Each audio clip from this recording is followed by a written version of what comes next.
ഇന്നത്തെ വചന ശുശ്രൂഷയ്ക്കായിട്ട് നമുക്ക് സെഫന്യാവിൻ്റെ പുസ്തകത്തിലേക്ക് മടങ്ങി വരാം. സെഫന്യാവ് എന്ന പുസ്തകത്തിൽ നിന്നും 5-ാമത്തെയും അവസാനത്തെയും സന്ദേശമാണ് നാം ഇന്ന് കേൾക്കാൻ പോകുന്നത്. ഇന്നത്തെ ചിന്തയ്ക്കായിട്ട് സെഫന്യാവിൻ്റെ 3-ാമത്തെ അധ്യായം അതിൻ്റെ 9 മുതൽ 20-ാമത്തെ വാക്യം വരെ നമുക്ക് ശ്രദ്ധിക്കാം. സെഫന്യ 3:9-20. ഇതിനു മുമ്പുള്ള വാക്യങ്ങളിൽ നമ്മൾ കണ്ട കാര്യം ഇതാണ്: ഇസ്രായേൽ ദൈവത്തിൻ്റെ ഒരു റെപ്രസെൻറ്റേറ്റീവായിട്ട് ഇരിക്കുന്ന കാര്യത്തിൽ പരാജയപ്പെട്ടു. ദൈവത്തെ പ്രതിഫലിക്കുന്നതിന് പകരം അവർ ചുറ്റുമുള്ള ദേശങ്ങളുടെ വിഗ്രഹത്തിൻ്റെ പിന്നാലെ പോയി അവരെ ഇമേജ് ചെയ്യുന്ന ഒരു ജീവിതമാണ് നമ്മൾ കണ്ടത്. എന്നാൽ അത് നിമിത്തം എന്താണ് സംഭവിച്ചത്? ദൈവത്തിൻ്റെ ന്യായവിധി യഹൂദദേശത്തിൻ്റെ മേലും ബാക്കിയുള്ള രാജ്യങ്ങളുടെ മേലും വരുന്നതായിട്ടാണ് നമ്മൾ കഴിഞ്ഞ ഭാഗങ്ങളിൽ കണ്ടത്. തന്നിൽ നിന്നും മാറിപ്പോകുന്നവരുടെ മേൽ ദൈവത്തിൻ്റെ ജ്വലിക്കുന്ന കോപം വരുന്നതായിട്ടാണ് നമ്മൾ കാണുന്നത്. അവിടെ വെച്ച് സെഫന്യാവ്, അതായത് 3-ാമത്തെ അധ്യായത്തിൻ്റെ 8-ാമത്തെ വാക്യം വരെ എഴുതി കഴിഞ്ഞിട്ട് സെഫന്യാവ് അവിടെ നിർത്തിയാൽ കേൾവിക്കാർക്കോ യഹൂദദേശത്തിനോ ഭൂമിയിലുള്ള മറ്റ് രാജ്യങ്ങൾക്കോ യാതൊരു ആശയവുമില്ല. There is no hope. പക്ഷേ അതിനുശേഷവും സെഫന്യാവ് കുറച്ച് കാര്യങ്ങളിലൂടെ എഴുതുന്നുണ്ട്. അപ്പോൾ ഇന്നത്തെ സന്ദേശത്തിൻ്റെ തലക്കെട്ട് ഞാൻ ഇങ്ങനെയാണ് പറയുന്നത്: God's plan of converting the nations by restoring his people. തൻ്റെ ജനമായ യഹൂദദേശത്തെ യഥാസ്ഥാനപ്പെടുത്തുന്നതിലൂടെ ബാക്കിയുള്ള രാജ്യങ്ങളെ തന്നിലേക്കായിട്ട് കൊണ്ടുവരുന്ന ഒരു യഹോവയെ പറ്റിയാണ് നാം ഇന്ന് വായിക്കാൻ പോകുന്നത്. ഇതാണ് ഇന്നത്തെ സന്ദേശത്തിൻ്റെ ആശയം.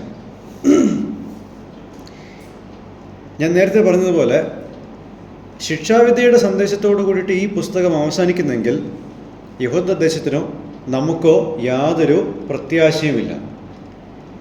എന്നാൽ ഈ ഭാഗത്ത് നമ്മൾ എന്താണ് കാണുന്നത്?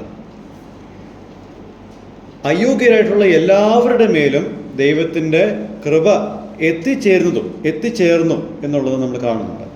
God's grace reaches to the undeserving people. ദൈവത്തിൻ്റെ കൃപ യഹൂദദേശത്തോട് കാണിക്കും ദൈവം. അതിലൂടെ അവരെ യഥാസ്ഥാനപ്പെടുത്തുമ്പോൾ ഈ ഒരു മാർഗത്തിലൂടെ ബാക്കിയുള്ള ദേശങ്ങളുടെ മേൽ അനുഗ്രഹം എപ്രകാരമാണ് വരുന്നത് എന്നുള്ളതിൻ്റെ ഒരു രൂപരേഖയാണ് നാം ഇവിടെ കാണുന്നത്. നമുക്ക് പ്രാരംഭമായിട്ട് 9-10 വാക്യങ്ങളൊന്ന് വായിക്കാം. 3-ാമത്തെ അധ്യായത്തിൻ്റെ 9-10 വാക്യങ്ങൾ. സകല ജാതികളും യഹോവയുടെ നാമത്തെ വിളിച്ചപേക്ഷിച്ച് ഏകമനസ്സോടെ അവനെ സേവിക്കേണ്ടതിന് ഞാൻ അവർക്ക് നിർമ്മലമായുള്ള അധരങ്ങളെ വരുത്തും.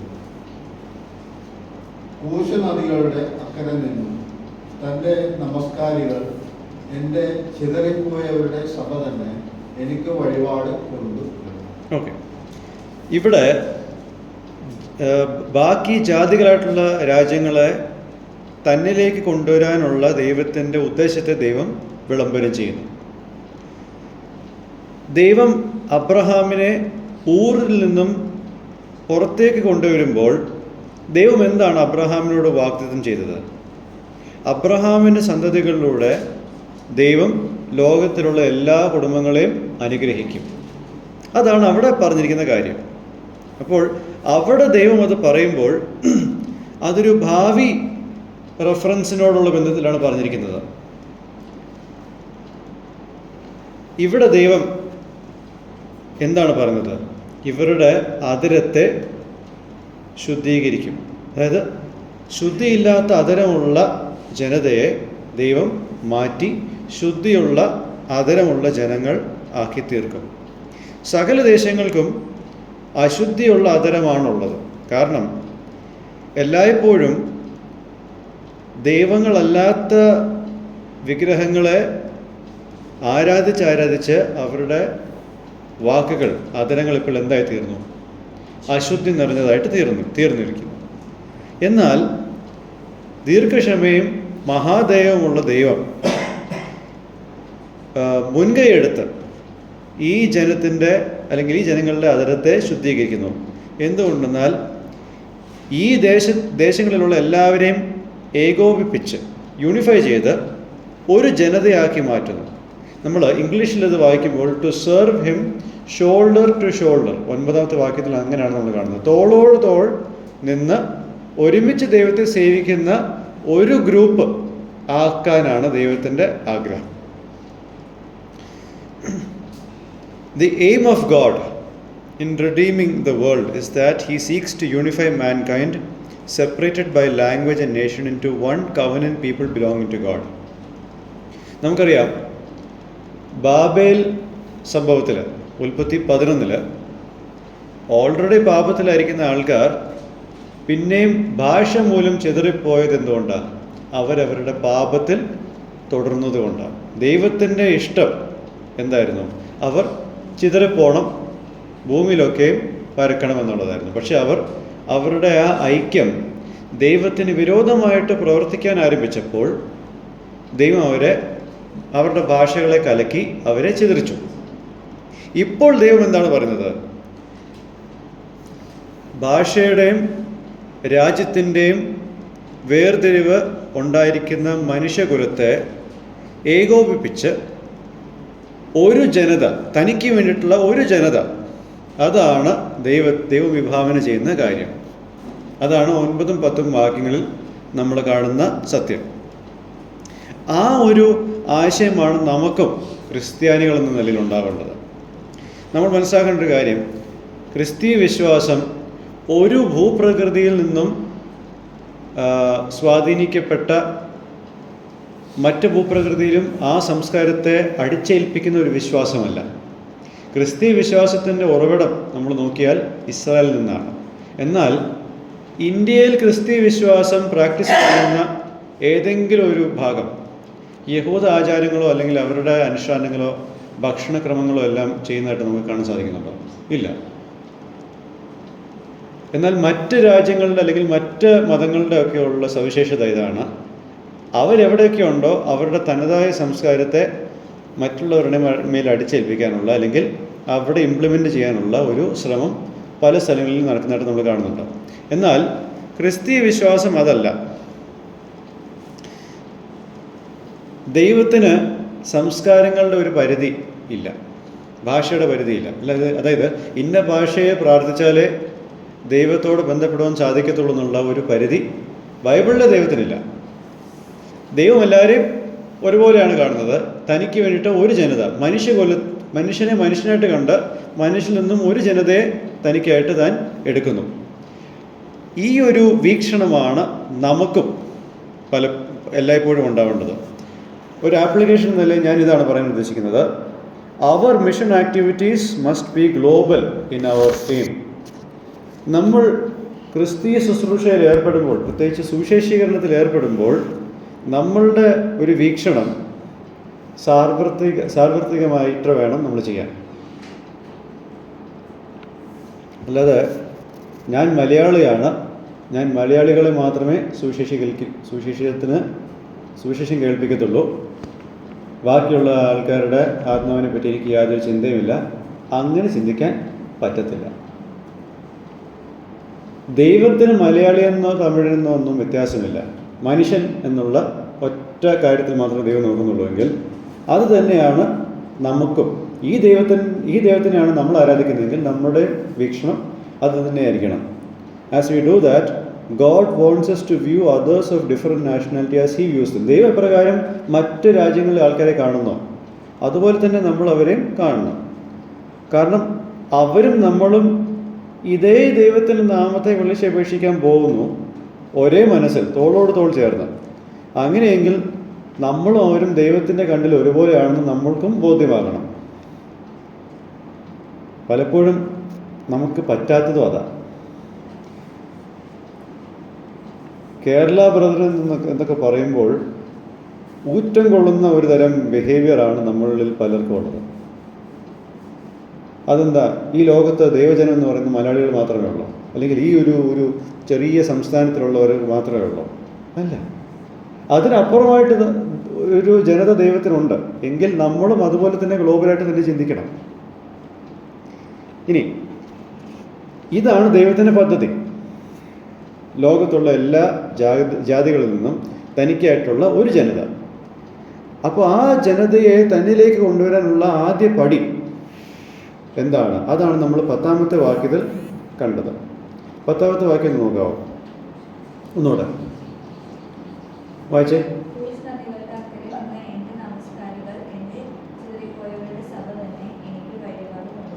Okay.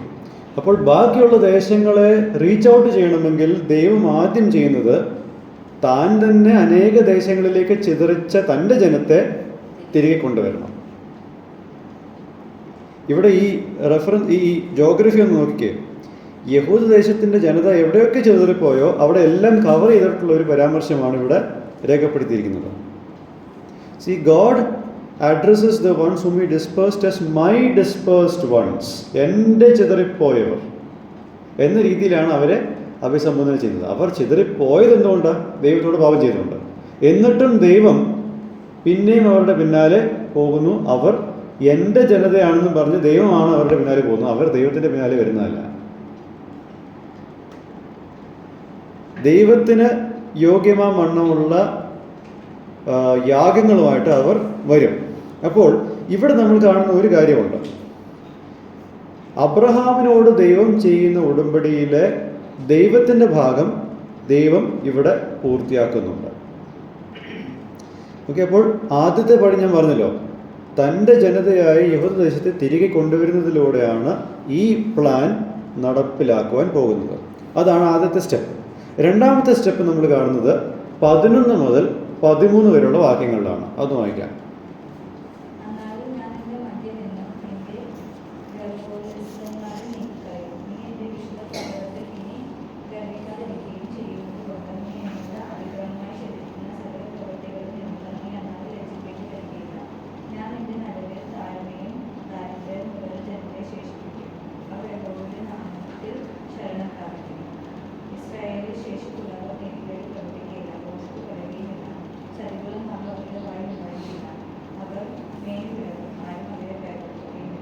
Okay. The second step. Purification of the speech of the nations begins with the removal of sinful remnants in the land.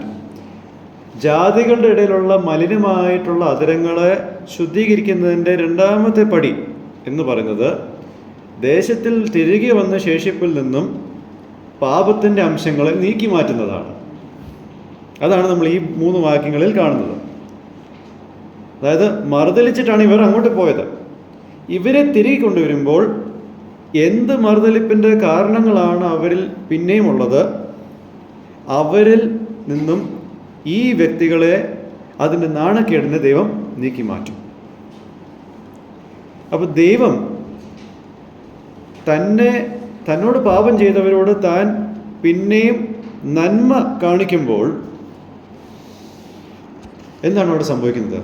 What happens is that there is an overwhelming emotion in the minds of the one who has always offended God. See, ഇവർ പാപം ചെയ്ത് പോയി. ദൈവം കൃപ കാണിച്ച് അവരെ പിന്നെയും തിരികെ കൊണ്ടുവരുന്നു. അപ്പോൾ അവർക്ക് കിട്ടേണ്ടത് എന്താ? ശിക്ഷയാണ്. ദൈവം അവർക്ക് കൊടുക്കുന്നത് എന്താ? രക്ഷയും. അപ്പോൾ ശിക്ഷ കിട്ടേണ്ട സ്ഥാനത്ത് ദൈവം നന്മ കാണിച്ച് അവരെ രക്ഷയ്ക്കായിട്ട് തിരികെ കൊണ്ടുവരുമ്പോൾ അളവറ്റ കൃപ അവർക്ക് ലഭിക്കുമ്പോൾ അവരുടെ മനസ്സിലൊരു കുറ്റബോധം അതിങ്ങനെ വിങ്ങി നിൽക്കുകയാണ്. അതായത് ഉൽപ്പത്തി പുസ്തകത്തിൽ യോസേഫിൻ്റെ സഹോദരന്മാർ അനേകം തെറ്റുകൾ യോസേഫിനോട് ചെയ്തു. പക്ഷേ യോസേഫ് പിന്നെയും കുറേ നന്മകൾ അവർക്ക് ചെയ്തിട്ട് പിന്നെയും അതൊക്കെ കാണുമ്പോൾ അവരുടെ കുറ്റബോധം, അവർ പണ്ട് ചെയ്ത കുറ്റബോധവും നാണക്കേടും പിന്നെയും ഓർത്ത് അവർ ദുഃഖിക്കുന്നു. അതേ ദുഃഖമാണ് ഇവിടെ ഉള്ളത്. അതേ ദുഃഖം ഇവിടെ ഉള്ളപ്പോൾ എന്താണ് ദൈവം ചെയ്യുന്നത്? അത് നമുക്ക് പറയാം. A sinner ought to have this reaction when he sees God perfectly administering his justice and showing mercy. ഒരു പാപിക്ക് ഉണ്ടാവേണ്ട റിയാക്ഷനാണ് നമ്മളിവിടെ കാണുന്നത്. അതായത് ദൈവം തന്നെ നീതിയെ നടപ്പിലാക്കി ദയയെ കാണിക്കുമ്പോൾ ഒരു പാപിക്ക് ഉണ്ടാവേണ്ട റിയാക്ഷനാണ് പണ്ട് ചെയ്ത കാര്യങ്ങളുടെ മേലുള്ള നാണക്കേട്. ചില വ്യക്തികളുണ്ട്, ദൈവം എൻ്റെ പാപങ്ങൾക്ക് വേണ്ടിയിട്ട് ക്രിസ്തുവിനെ കൊന്നു, അപ്പോൾ ദൈവം എൻ്റെ പാപങ്ങൾ ക്ഷമിച്ചോ? എന്നാൽ പിന്നെ എനിക്ക് പാപം ചെയ്തോട്ടെ എന്നുള്ള ചിന്തയിലാണ് പലരും ചിന്തിക്കുന്നത്. പക്ഷേ ദൈവത്തിൻ്റെ നീതിയും സ്നേഹവും കാൽവറി ക്രൂശിൽ ഒരുമിച്ച് വരുന്ന ആ ദൃശ്യം അകക്കൊണ്ടുകൊണ്ട് കാണുമ്പോൾ ഒരിക്കലും ഒരു പാപിക്ക് തൻ്റെ പാപങ്ങളെ സ്നേഹിക്കുവാൻ തുടരാൻ സാധിക്കത്തില്ല. മറിച്ച് അതിനോടൊരു വിരക്തി തോന്നും. അതിൻ്റെ ഒരു നാണക്കേട് ജീവിതകാലം മുഴുവനുണ്ടാകും. ആ ഒരു ദൈവത്തെ വേദനിപ്പിച്ചല്ലോ എന്നുള്ള ഒരു ദുഃഖം അവരുടെ മനസ്സിൽ ഉണ്ടാകും. അതാണ് ഉണ്ടാവുന്നത്. അപ്പോൾ ദൈവം കരുണ കാണിക്കുമ്പോൾ ആ കരുണയുടെ ആധിക്യം കാണുമ്പോൾ ഒരു ദുഃഖം ഇവരുടെ മനസ്സിൽ ഉണ്ടാവും, ഒരു നാണക്കേട് ഇവരുടെ മനസ്സിലുണ്ടാവും. പണ്ട് ഇവർക്കത് ഇല്ലായിരുന്നു. ഞാൻ നേരത്തെ പറഞ്ഞതുപോലെ യോസെഫിനെ കിണറ്റിലിട്ടിട്ട് ഇവരെന്താ ചെയ്തത്? ഭക്ഷണം കഴിച്ചു, ഒരു കൂസലും ഇല്ലാതെ. പിന്നീട് ഇവർ മിസ്രൈമിൽ വളരെ കുറ്റബോധം കാണിക്കുന്നുണ്ട്. അതേപോലെ തന്നെ ഇവിടെ പണ്ട് ഇവർ ചെയ്ത തെറ്റിനെ പറ്റി അവർക്ക് അന്ന് കുറ്റബോധം ഇല്ലായിരുന്നു. പക്ഷേ ഇന്ന് ദൈവം അളവറ്റ സ്നേഹം കാണിക്കുമ്പോൾ അതിൽ കുറ്റബോധമുണ്ട്. ആ കുറ്റബോധം കാണിക്കുമ്പോൾ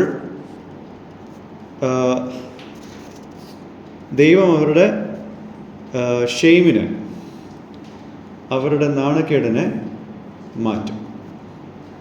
11-ാമത്തെ വാക്യത്തിൻ്റെ ആദ്യത്തെ ഭാഗം, in that day you will feel no shame because of all your deeds by which you transgressed against me.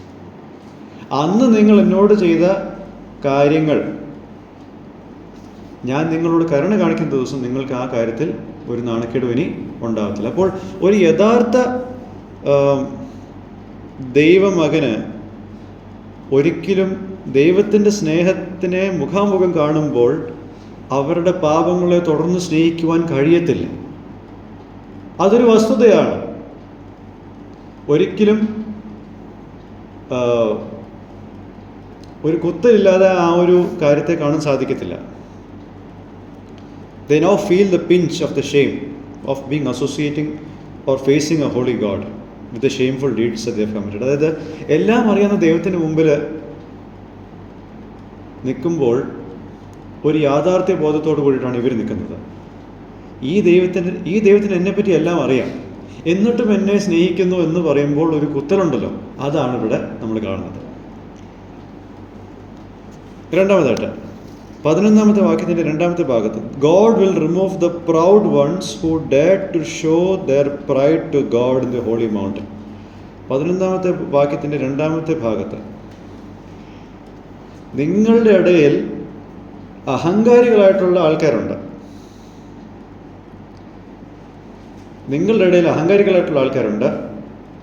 അവർ എൻ്റെ വിശുദ്ധ പർവ്വതത്തിൽ എനിക്കെതിരെ അഹങ്കാരം കാണിച്ചു. അവരെ ദൈവം മാറ്റിക്കളയും. God's mission to restore the people of Judah and by extension the rest of the world. ദൈവം യഹൂദദേശത്തിനെ യഥാസ്ഥാനപ്പെടുത്തുമ്പോൾ അതിനോടൊപ്പം മറ്റ് ജാതികളായിട്ടുള്ള ആൾക്കാരെയും യഥാസ്ഥാനപ്പെടുത്തുമ്പോൾ അവരെ ദൈവത്തിൽ നിന്നും എന്താണോ അകറ്റിയത് അതിനെ ദൈവം എന്നേക്കുമായിട്ട് നീക്കി മാറ്റുന്നു. ആദ്യത്തെ പാപം നമുക്ക് നോക്കാം. അതായത് ഏതും തോട്ടത്തിലല്ല, അതിനു മുമ്പ് സാത്താൻ എന്തുകൊണ്ടാണ് സ്വർഗത്തിൽ നിന്നും പുറം തള്ളപ്പെട്ടു പോയത്? അഹങ്കാരം നിമിത്തം. അപ്പോൾ ഇവിടെയും അഹങ്കാരമാണ് ഇവരുടെ ദൈവത്തോടുള്ള അകൽച്ചയ്ക്കുള്ള കാരണം. അപ്പോൾ ദൈവം യഥാസ്ഥാനപ്പെടുത്തുമ്പോൾ, യഹൂദദേശത്തെ യഥാസ്ഥാനപ്പെടുത്തുമ്പോൾ അവരുടെ ജീവിതത്തിൻ്റെ പ്രധാനപ്പെട്ട സ്ഥാനം അവർക്കാണോ ദൈവത്തിനാണോ? അവരുടെ ജീവിതത്തിൽ അത് ദൈവം അവരെ തന്നിലേക്ക് തിരിച്ചു കൊണ്ടിരുന്നു.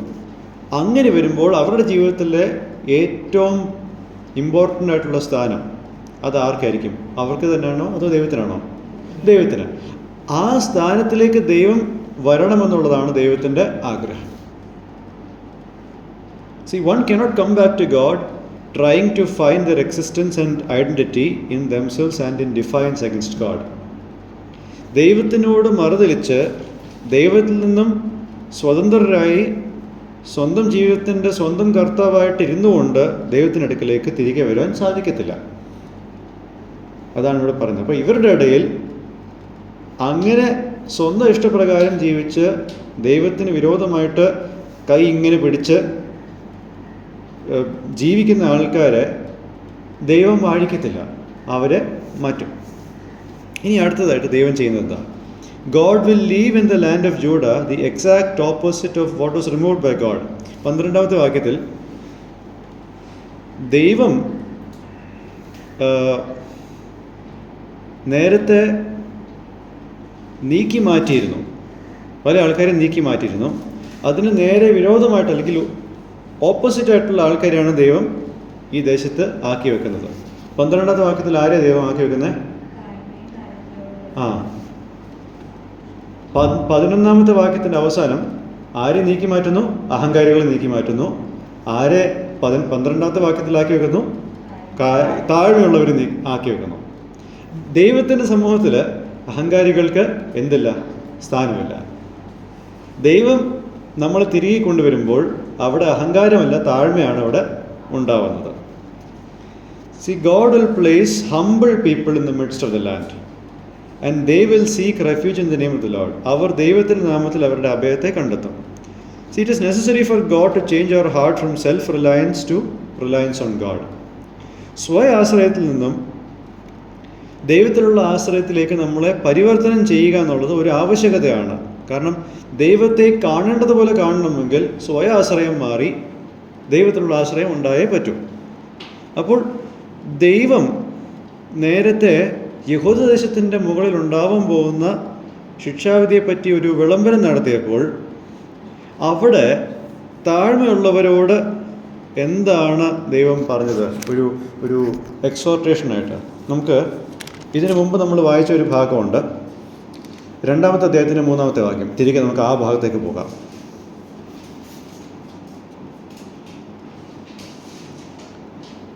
2-ാമത്തെ അധ്യായത്തിൻ്റെ 3-ാമത്തെ വാക്യം.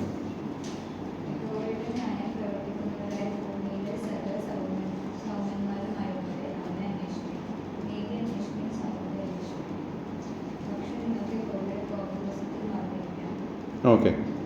അപ്പോൾ 2-ാമത്തെ അധ്യായത്തിൻ്റെ 1 മുതൽ 3 വരെയുള്ള വാക്യങ്ങളിൽ യഹൂദദേശത്തിൻ്റെ മുകളിൽ ഉണ്ടാവാൻ പോകുന്ന ദൈവത്തിൻ്റെ കോപത്തിൻ്റെ വെളിച്ചത്തിൽ ദൈവം ദേശത്തിലെ സൗമ്യതയുള്ളവരോടുള്ള ആഹ്വാനം ചെയ്യുന്നുണ്ട്. എന്താണ് ആഹ്വാനം? ദൈവത്തെ അന്വേഷിക്കുക, സീക്ക് ഗോഡ്. ഓക്കെ, അന്ന് ദേശത്തിൽ വെച്ച് നോക്കിയാൽ സൗമ്യതയുള്ളവർ ന്യൂനപക്ഷമാണ്. ഇന്ന് തിരികെ കൊണ്ടുവരുമ്പോൾ അഹങ്കാരികളുണ്ടോ? അവിടെ ന്യൂനപക്ഷമായിട്ട് അഹങ്കാരികളില്ല. The pride are not there even as a minority. നേരത്തെ മെജോറിറ്റി പ്രൈഡുള്ളവരായിരുന്നു. ഇന്ന് ന്യൂനപക്ഷം ഭാഗത്ത് പോലും അഹങ്കാരികളില്ല. മൊത്തത്തിൽ എല്ലാവരും ആരാ? വിനയമുള്ളവരാ, താഴ്മയുള്ളവരാ. എല്ലാവരും താഴ്മയുള്ള ഒരു സമൂഹമാണ് ദൈവത്തിൻ്റെ സമൂഹം. അടുത്തതായിട്ട് 3:13 God will recreate a people that will image him as a constant pattern. തൻ്റെ സ്വഭാവത്തെ പ്രതിഫലിക്കുന്ന ഒരു ജനതയെ ദൈവം പുതുതായി സൃഷ്ടിക്കുന്നു. ഇത് തുടർമാനമായിട്ടുള്ളൊരു ജീവിത ശൈലിയാക്കാൻ വേണ്ടിയിട്ട്.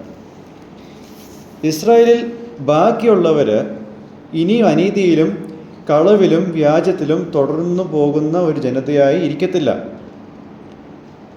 കാരണം എന്താണെന്നറിയാമോ? 3-ാമത്തെ അധ്യായത്തിൻ്റെ 5-ാമത്തെ വാക്യം നമ്മൾ വായിക്കുന്നതാണ്. അവരുടെ മധ്യത്തിലുള്ള യഹോവ എങ്ങനെയുള്ളവനാ? നീതിമാനാണ്. അവൻ അനീതി ചെയ്യത്തില്ല. He will not do injustice. He is righteous and true. അവൻ നീതിമാനും സത്യവും പാലിക്കുന്നവനാണ്. Understand that God is enabling a complete turnaround of their behavior and attitude. അവരുടെ സ്വഭാവത്തിൻ്റെയും മനോഭാവത്തിൻ്റെയും പൂർണ്ണമായിട്ടുള്ളൊരു മാറ്റമാണ് ദൈവം ഇവിടെ കൊണ്ടുവരുന്നത്. This is what God always wanted man to be as he created man and made him the ruler over God's creation. ദൈവത്തിൻ്റെ സൃഷ്ടിയുടെ മേൽ അധികാരിയായിട്ട് ഇരിക്കുവാൻ ദൈവം മനുഷ്യനെ ആക്കി വെച്ചപ്പോൾ ദൈവത്തിൻ്റെ വിഭാവനയിൽ മനുഷ്യൻ്റെ സ്വഭാവം എങ്ങനെയുള്ളതായിരുന്നു? പാപം നിമിത്തം അത് നഷ്ടപ്പെട്ടു. അതിലേക്ക് തിരിച്ചു കൊണ്ടുവരുമ്പോൾ ഇതാണ് ദൈവം മനുഷ്യനിൽ നിന്നും ആഗ്രഹിക്കുന്നത്. ഓക്കെ, അപ്പോൾ നമ്മൾ ഇതുവരെ ചില കാര്യങ്ങൾ കണ്ടു. ഫസ്റ്റ് സ്റ്റെപ്പ്, ദൈവം ജാതികളെ തിരികെ കൊണ്ടുവരുന്നതിൻ്റെ ഫസ്റ്റ് സ്റ്റെപ്പ് യഹൂദ ദേശത്തെ തിരികെ കൊണ്ടുവരിക. രണ്ടാമത്തെ കാര്യം, യഹൂദ ദേശത്തിൻ്റെ ഇടയിലുള്ള എല്ലാ തിന്മകളുടെ നാണക്കേടിനെയും അഹങ്കാരികളെയും നീക്കി മാറ്റുക. ഇപ്പോൾ മൂന്നാമത്തെ സ്റ്റെപ്പ് 14 മുതൽ 20 വാക്യം വരെ നമുക്ക് ശ്രദ്ധിക്കാം. മൂന്നാമത്തെ സ്റ്റെപ്പിൽ God saves Judah and dwells within them and exalts them. ദൈവം യൂദയെ രക്ഷിച്ച് അവരുടെ മധ്യത്തിൽ വസിച്ച് അവരെ ശ്രേഷ്ഠന്മാരാക്കുന്നു. നമുക്ക് ഓരോന്നോരോന്നായിട്ട് ഈ വാക്യങ്ങളൊന്ന് വായിക്കാം. അപ്പോൾ നമ്മളിവിടെ കാണുന്നത് കാര്യം എന്താ? സ്നേഹം, കരുണ, കൃപ എന്നീ കാര്യങ്ങൾ ദൈവം ഇവർക്ക് കാണിക്കുന്നു. ദൈവം ഇവരാൽ പാപം അനുഭവിച്ച ദൈവമാണ് യഹോവ. ഇവർ ദൈവത്തോട് പാപം ചെയ്തുവെങ്കിലും ദൈവം ഇവരെ യഥാസ്ഥാനപ്പെടുത്തി ഈ വക കാര്യങ്ങളെല്ലാം കാണിക്കുന്നുണ്ട്. തെറ്റിപ്പോയവരെ ദൈവം തന്നെ അന്വേഷിച്ച് അവരെ രക്ഷിക്കുന്നു. അപ്പോൾ ദൈവം അവരെ രക്ഷിച്ച് അവരുടെ ദേശത്തിലേക്ക് മടക്കിക്കൊണ്ടുവന്ന് അവരെ അവിടെ താമസിപ്പിക്കുമ്പോൾ ദൈവത്തിൻ്റെ മനസ്സിൽ എന്ത് വികാരമാണുള്ളത്? What is emotion going through God's mind? 9 വാക്യം മുതൽ 13 വാക്യം വരെ ദൈവം ചെയ്യുന്ന കാര്യങ്ങൾ നമ്മൾ കണ്ടു. ഇതൊക്കെ ദൈവം ചെയ്യുമ്പോൾ എന്ത് വികാരമാണ് ദൈവത്തിൻ്റെ മനസ്സിലുള്ളത്? നമുക്ക് 14 വാക്യം വായിക്കാം.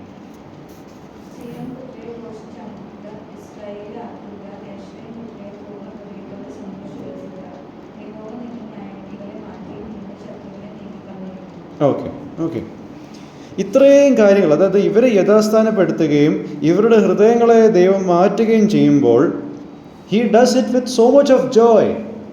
ഒരുപാട് സന്തോഷം തുള്ളിച്ചാടിയാണ് ദൈവം ഇത് ചെയ്യുന്നത്. അല്ലാതെ ഒരു ഗൗരവമുള്ള മുഖം വെച്ചിട്ടല്ല ദൈവം ഇത് ചെയ്യുന്നത്. ഒരുപാട് സ്നേഹവും ആഘോഷവും പാട്ടും പാടിക്കൊണ്ടാണ്.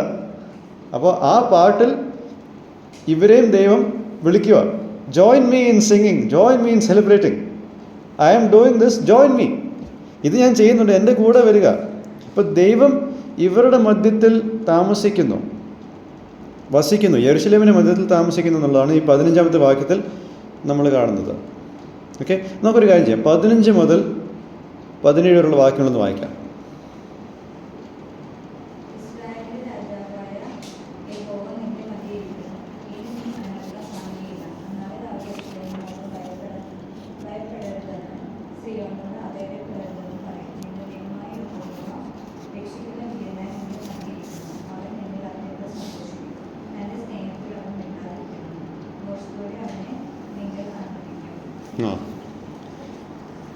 അപ്പോൾ ദൈവം ഇവരുടെ ഇടയിൽ വസിച്ച് ഇവരെ രക്ഷിക്കുമ്പോൾ വളരെ സന്തോഷിച്ച് പാട്ടും പാടിയും ഒക്കെയാണ് ചെയ്യുന്നത്. നമ്മളുടെ മനസ്സിൽ ഇങ്ങനൊരു പിക്ചറാണോ നമുക്ക് ദൈവത്തിനെ പറ്റിയുള്ളത്? ഒട്ടും ചിരിക്കാത്ത ഒരു ചിത്രമാണ് നമുക്ക് ദൈവത്തെ പറ്റി ഉള്ളത്. നമ്മളുടെ മനസ്സിലുള്ള ദൈവം ഒരിക്കലും ചിരിക്കത്തില്ല, സന്തോഷിക്കത്തില്ല, എപ്പോഴും കോപം നിറഞ്ഞ ഒരു ഫേസാണ് എന്നുള്ളൊരു ചിന്ത. യെസ്, ദൈവം പാപത്തിൻ്റെ കാര്യത്തിൽ താൻ കോപം കാണിക്കുന്നു. പക്ഷെ ഒരു പാപിയുടെ രക്ഷയിൽ വേറെ ആർക്കും ഇല്ലാത്ത സന്തോഷം ആർക്കാ ഉള്ളത്? ദൈവത്തിനുണ്ട്. ദൈവം പാട്ടുപാടി സന്തോഷത്തെ പ്രകടമാക്കി തുള്ളിച്ചാടിയാണ് വീണ്ടെടുപ്പിനെ ആഘോഷിക്കുന്നത്. നമുക്ക് ഇതിനുള്ള ബന്ധത്തിൽ ലൂക്കോസിൻ്റെ സുവിശേഷം അവിടെ 3 ഉപമകൾ കർത്താവ് പറയുന്നുണ്ട്. അവിടെ നഷ്ടപ്പെട്ടു പോയ ദ്രഹ്മ.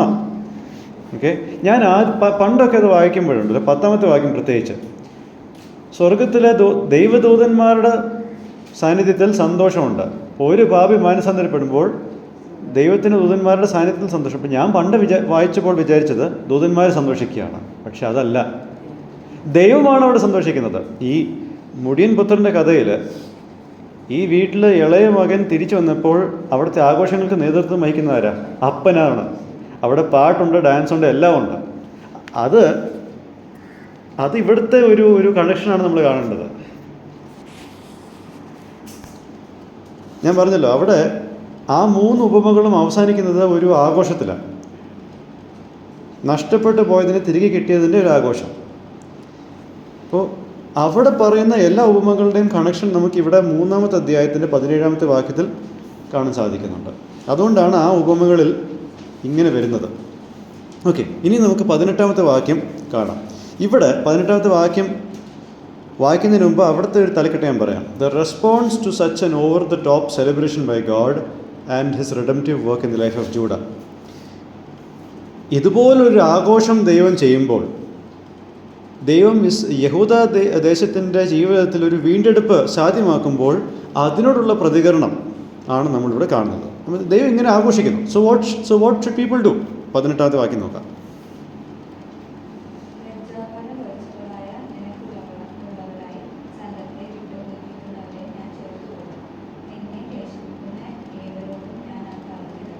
ഓക്കെ, ഒരു ഉത്സവകാലത്ത് എന്താണ് ഇവിടെ കാണുന്ന വികാരം?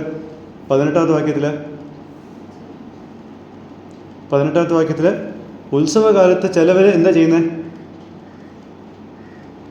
ദേ ആർ ഗ്രീവിങ്, ദുഃഖിക്കുന്നു. എന്തുകൊണ്ടാണ് അവർ ദുഃഖിക്കുന്നത്? നീതിമാന്മാരുടെ കൂട്ടത്തിൽ അവർക്ക് അവരുടെ പാപം നിമിത്തം വന്നു ചേരുവാൻ സാധിച്ചിട്ടില്ല എന്നുള്ളതിന് ദുഃഖം. ഓക്കെ, അങ്ങനെയുള്ള ദുഃഖം ഇവർ പ്രകടമാക്കുമ്പോൾ ദൈവം അവരുടെ ലജ്ജയെ, അല്ലെങ്കിൽ അവർ ഇങ്ങനെ ഫീൽ ചെയ്യുന്നു, അവരുടെ ആ ഒരു ഷെയിംഫുൾ ഫീലിങ്ങിനെ ദൈവം മാറ്റി കളയുന്നു. അവർക്ക് ദൈവത്തിൻ്റെ യഥാസ്ഥാന പ്രവൃത്തി അതോടൊപ്പം പാപക്ഷമ അനുഭവിക്കുമ്പോൾ അവരുടെ എല്ലാ ലജ്ജയും ദൈവം നീക്കി മാറ്റുന്നു. 19-20 വാക്യങ്ങൾ നോക്കാം.